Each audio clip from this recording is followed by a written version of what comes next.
एक तरफ देश चांद और तकनीक की बातें कर रहा है, बेटियों के सपनों की बातें हो रही हैं, लेकिन दूसरी तरफ आज भी कई बेटियां दहेज की आग में अपनी जान गंवा रही हैं। सोचिए, हर दिन 16 महिलाएं सिर्फ दहेज की वजह से मौत का शिकार हो रही हैं।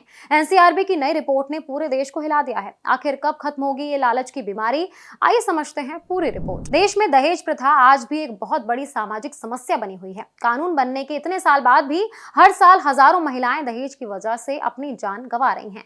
नेशनल क्राइम रिकॉर्ड्स ब्यूरो की क्राइम इन इंडिया 2024 रिपोर्ट के आंकड़े बेहद डराने वाले हैं। रिपोर्ट के मुताबिक साल 2024 में देश भर में दहेज की वजह से 5,737 महिलाओं की मौत दर्ज की गई। इसका मतलब है कि भारत में हर दिन औसतन 16 महिलाएं दहेज की भेंट चढ़ रही हैं। सबसे ज्यादा चिंता की बात यह है कि देश की राजधानी दिल्ली लगातार 5वें साल भी दहेज मौत के मामलों में सबसे ऊपर बनी हुई है।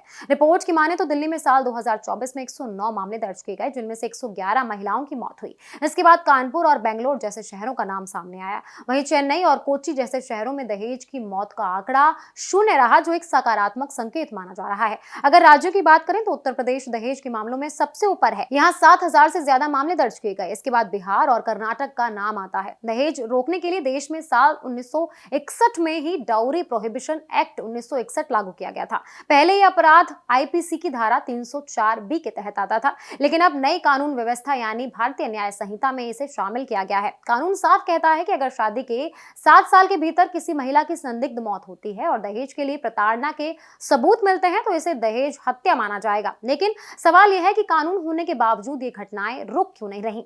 हाल ही में सामने आए कुछ मामले पूरे देश को हिला देने वाले रहे। भोपाल में 33 साल की त्विषा शर्मा की शादी के सिर्फ 5 महीने बाद संदिग्ध हालत में मौत हुई। मौत से पहले उन्होंने अपनी मां को मैसेज भेजा था, मेरा बहुत दम घुट रहा है यहाँ।